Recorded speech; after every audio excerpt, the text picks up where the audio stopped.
Film dibuka dengan memperlihatkan pria yang bernama Mancoy.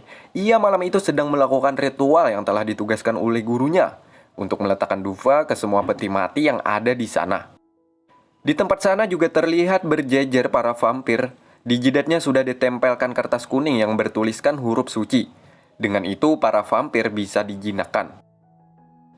Selain itu, Mancoy juga diingatkan sang guru untuk menjaga api kecil agar tetap terus menyala.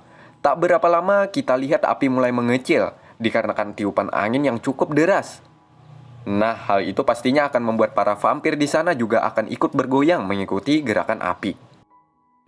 Mancoy dengan rasa takut kemudian mencoba mengangkat api tersebut dengan bantuan alat agar api bisa kembali membesar dan normal kembali. Maka para vampir pun juga ikut normal seperti sebelumnya. Tugas Mancoy tak berhenti di sana saja, dan lagi ia mulai menaruh beberapa dufa ke setiap sudut peti mati yang ada di sana. Namun ada yang aneh, salah satu peti mati yang ia taruh dufa tiba-tiba menghilang. Dengan rasa penasaran, Mancoy mendekati dan menaruh lagi sebatang dufa. Dan dufa lagi-lagi hilang, seperti ada seseorang yang menarik dari dalam. Mancoy kemudian membuka peti mati untuk melihat keadaan di dalam. Pas mau membuka, tangannya dijepit oleh kepala tengkorak. Ya, hal itu membuat sedikit terkejut dan diiringi rasa penasaran semakin menjadi-jadi. Ia pun berpindah ke arah samping untuk membuka petinya. Nah, saat disinilah tangan Mancoy tertangkap. Beberapa detik kemudian Mancoy berhasil melepaskan tangkapan itu dan bersembunyi ke bawah. Di sini ia seperti melihat seseorang yang berlari. Melihat kejadian ini, Mancoy kemudian mendatangi tempat para vampir sambil membawa cermin ajaib. Sesampai di depan lalu ia menghitung untuk memastikan semuanya aman-aman saja. Jumlah vampir masih sama. Hal itu menambah rasa cemas perasaan Mancoy. Mancoy mencoba menghitung ulang kembali jumlah vampir yang ada di depannya. Tiba-tiba di belakangnya ada vampir yang ingin menerkamnya. Mancoy kemudian mencoba untuk menghindar. Saat di sini ia tersengaja bagian tubuhnya mengenai meja dan api seketika padam. Lantas saja membuat kertas suci yang ada di jidat para vampir satu persatu lepas. Rupanya vampir ini adalah Seng. Dia adalah teman seperguruannya. Seng sengaja untuk menakut-nakuti Mancoy pada malam itu. Tapi sialnya akibat kegaduhan yang terjadi, para vampir yang asli tepat di belakangnya ingin menerkam. Ya, lantas saja membuat Mancoy lari untuk memanggil Guru Khao. Sedangkan Seng masih berjibaku dengan para vampir. Guru Khao dan teman seperguruannya tersebut langsung mencoba untuk menaklukkan para vampir. Karena tidak mengetahui bahwa salah satu dari vampir itu adalah Seng, ya tentu wajahnya sempat diinjak sang guru. Kemudian guru dan temannya itu mengeluarkan jurus sambil menempelkan darah suci yang ada di tangan mereka ke jidat para vampir. Semua vampir satu persatu berhasil ditempelkan dengan darah itu, sehingga para vampir tak bisa bergerak lagi. Di sini terlihat temannya guru ketika menempelkan, tangan vampir lengket ke lehernya, sehingga ia tak bisa melepas. Terpaksa ia hapus kembali, dan kembali menempelkan darah ke jidatnya. Setelah cukup lama yang menguras tenaga, akhirnya mereka berdua berhasil menaklukkan semuanya. Singkat cerita, datanglah Pak Tua berpakaian kuning. Dialah orang yang bisa mengendalikan vampir. Ya, sebut saja dia Avatar. Akibat melihat bekas kegaduhan, Avatar lalu membawa semua vampir keluar. Nah, di sini salah satu vampir tidak bisa untuk melompati anak tangga. Mancoy dengan cekatan mencoba untuk membantunya.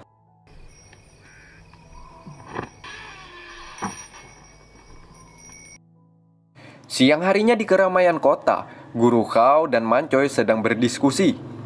Rencananya guru mau pergi ke rumah saudagar yang ada di kota ini. Saudagar tersebut mau mengajak Guru Khao minum ala-ala barat.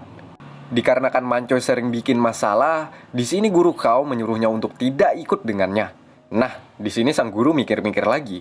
Ya, dikarenakan dia belum pernah minum ala-ala barat, guru memanggil Mancoy lagi untuk mengajaknya. Sekalian Mancoy akan disuruhnya duluan mencoba untuk pertama kali minum sebagai contoh, agar gak malu-maluin saat di rumah saudagar nanti.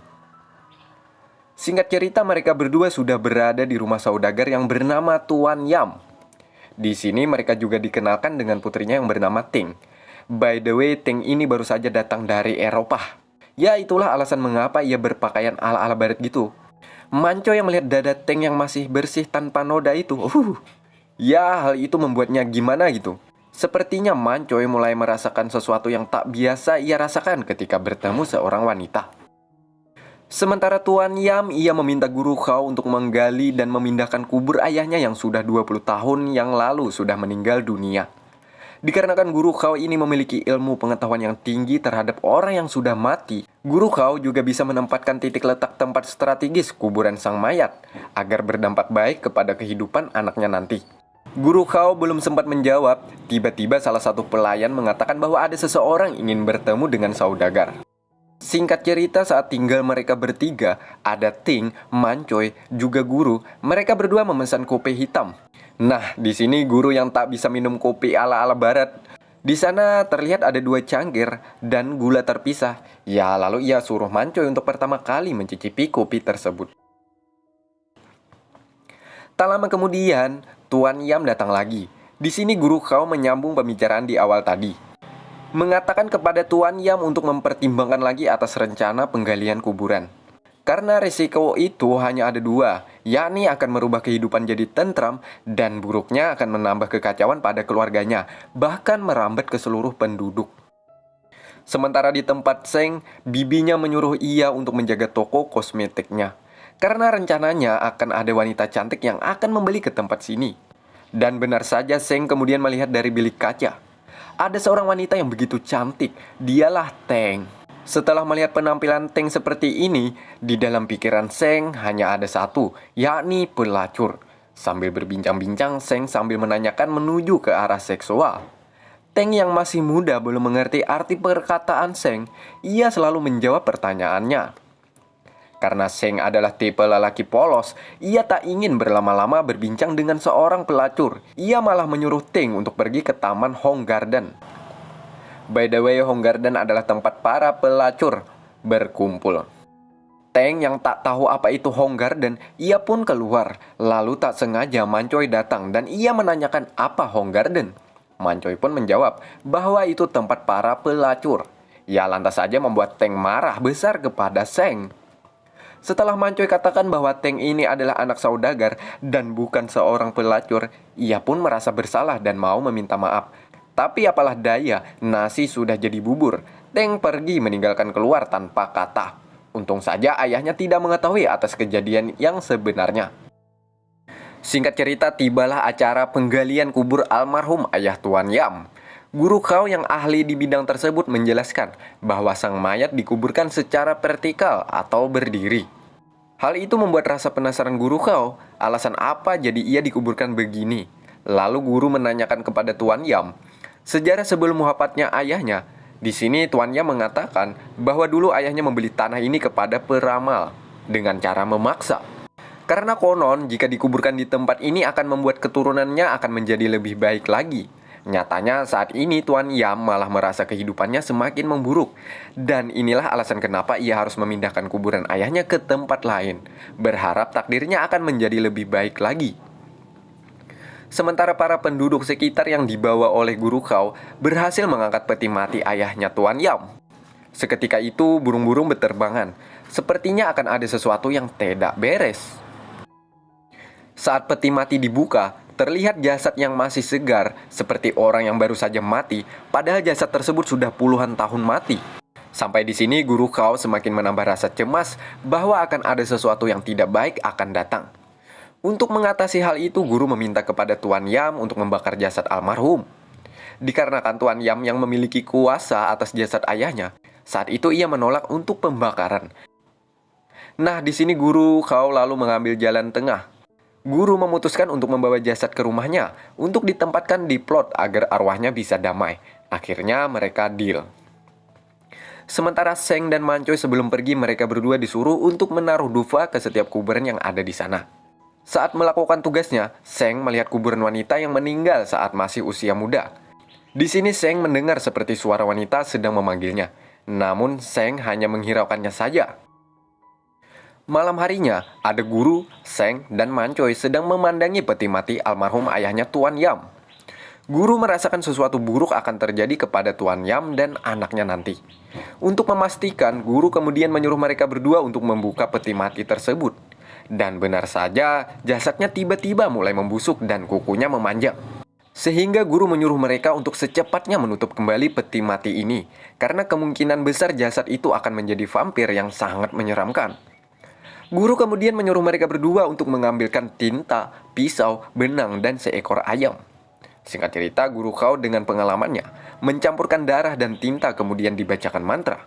Di sini guru kemudian menyuruh mereka untuk menggaris cairan tersebut ke semua sudut peti mati tanpa tersisa. Namun tanpa mereka sadari ada bagian yang tak terkena garis cairan itu. Singkat cerita, Seng kemudian pulang melewati hutan menggunakan sepeda. Sementara di sisi lain ada hantu pengantin yang sedang ditandu bak Cinderella. Misi hantu pengantin ini adalah mencari lelaki yang mau menidurinya. Tak jauh dari itu, hantu tersebut melihat Seng. Ya lantas saja, ia jadikan target untuk dijadikan pemuas nafsunya. Hantu itu menggunakan ilmunya langsung duduk di belakang Seng. Seng tanpa ia sadari bahwa ia sedang membonceng seorang hantu di belakangnya. Dan di sini hantu itu malah terkait batang pohon, membuatnya terjatuh ke tanah. Dan Seng pun pergi. Sementara di tempat peti mati, jasad almarhum ayah Tuan Yam yang sudah menjadi vampir mencoba untuk mengangkat celah yang tidak terkena garis cairan sakti. Tapi vampir itu tak sengaja menyentuh garis yang di atasnya. Hal itu menimbulkan suara yang cukup keras, membuat guru terbangun. Sehingga bergegaslah guru mencek ke tempat tersebut. Dan di sini guru melihat sekilas peti mati masih terlihat aman-aman saja. Siang hari Tuan Yam dan Inspektur Wai sedang minum kopi. Di sini inspektur tersebut telah menyimpan rasa dan berencana akan menikahi Ting. Saat mau mulai obrolannya, tiba-tiba mereka didatangi guru Khao dan dua muridnya yakni Seng dan Mancoy. Tuan Yam pun kemudian menyambut kedatangan guru untuk berdiskusi tentang jasad ayahnya. Sementara Seng dan Mancoy mendatangi Teng untuk meminta maaf atas kejadian di toko kecantikan sebelumnya. Nah, di sini Inspektur Wai melihat Teng sedang digoda oleh mereka berdua, lantas saja mengusir dan menyuruh mereka untuk keluar. Sebelum mereka berdua keluar, Seng berhasil mengambil sebilah rambut inspektor tersebut. Di luar, dengan ilmu yang telah diajarkan guru Khao kepadanya, Seng memasukkan rambut ke kertas yang sudah dibacakan mantra dan menyuruh Mancoy untuk menelannya. Maka dengan otomatis inspektor akan mengikuti semua gerakan Mancoy. Di sini Mancoy menggerakkan dan melepaskan pakaiannya sehingga inspektor juga menuruti gerakannya. Di sini inspektor tanpa ia bisa kendalikan mencoba ingin memperkosa Ting. Guru yang melihat hal itu mengetahui bahwa perbuatan dari murid-muridnya. Guru pun marah dan menyuruh mereka untuk pulang. Singkat cerita, malam harinya tanpa sepengetahuan guru, vampir bisa meloloskan dirinya dari peti mati. Wajah vampir yang sangat menakutkan berhasil memakan kambing, lalu menuju ke rumah Tuan Yam. Di sini Tuan Yam juga dihabisi.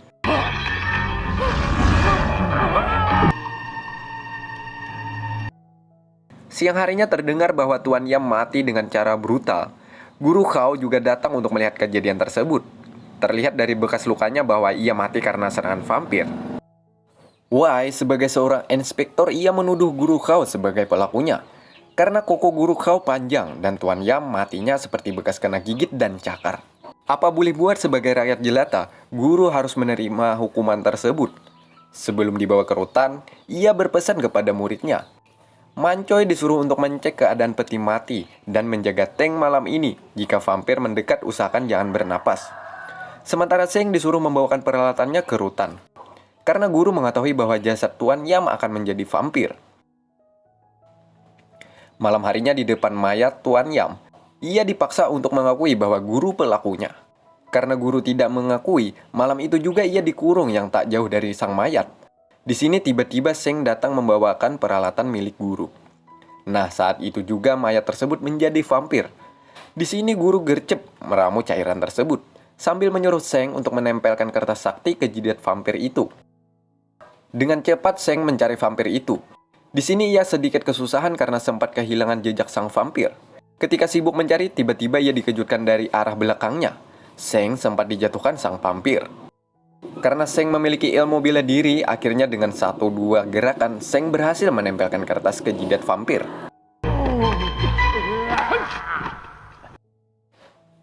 Inspektur dan rekannya mendengar keributan sehingga ia mencari ke dalam. Di sini inspektur menyuruh rekannya karena ia merasakan ada seseorang penyusup di sana. Ia menyuruh yang lain untuk menutup gerbang dan tinggalkan ia seorang diri. Inspektor melepaskan kertas tersebut di jidat vampir.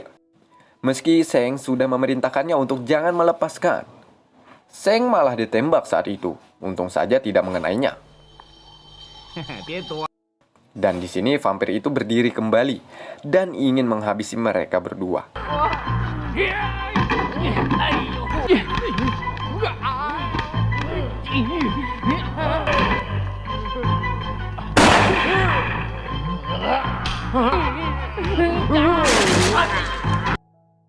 Singkat cerita, inspektor ingin meminta rekan-rekannya untuk membukakan pintu gerbang.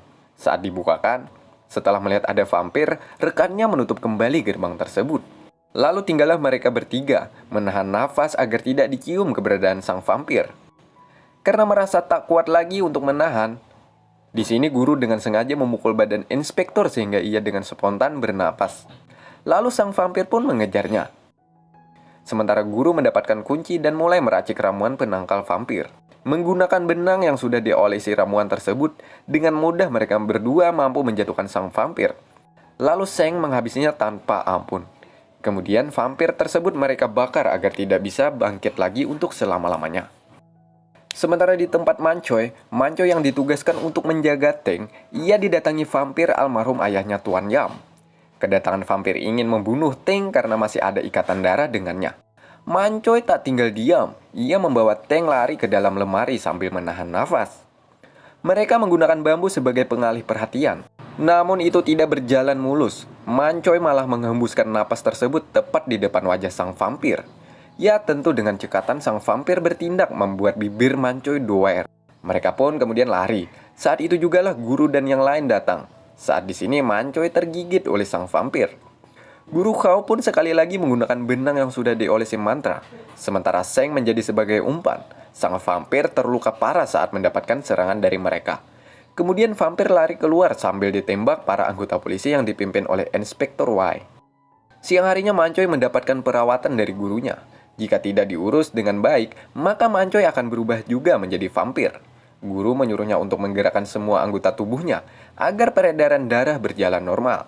Sementara beras ketan sebagai penangkal racun vampir ditaburkan di meja dan Mancoy disuruh untuk menginjak-injak ketan tersebut sambil goyang-goyang. Karena persediaan ketan habis, Sing disuruh ke pasar untuk membeli beras ketan sebanyak mungkin. Saat di pasar, Seng membeli beras ketan kepada saudagar. Tanpa ia ketahui beras ketan murni telah dicampur dengan beras biasa. Hal itu pastinya akan berdampak buruk nantinya.